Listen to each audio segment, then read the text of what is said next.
जगह ऑपरेशन करवाया तो दर्द होती थी।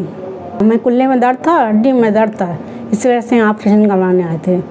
हम चलते थे तो मैं दर्द होता था, फिर चढ़ने उतरने में दिक्कत होती थी। हमारा ऑपरेशन लाइफकेयर में हुआ था। ऑपरेशन यशवर्धन जसवाल डॉक्टर साहब ने किया था। ऑपरेशन कुल्ले का हुआ था। हमें सीढ़ी चढ़ने उतरने में और चलने फिरने में दिक्कत होती थी, लेकिन अब आराम है। सीढ़ी चढ़ने उतरने में, चलने फिरने में भी बाहर काम कर लेते हैं। यहाँ इलाज हुआ से बहुत हम संतुष्ट हैं। किसी को हमारी समस्या हो तो हम इसको सलाह देंगे कि लाइफकेयर में चली जाइए, वहाँ इसका इलाज बहुत अच्छे से होगा। अगर आप डॉक्टर सफलत जसवाल को दिखाइए, बहुत अच्छे डॉक्टर हैं। यहाँ के डॉक्टर नर्स का बर्ताव बहुत अच्छा लगा।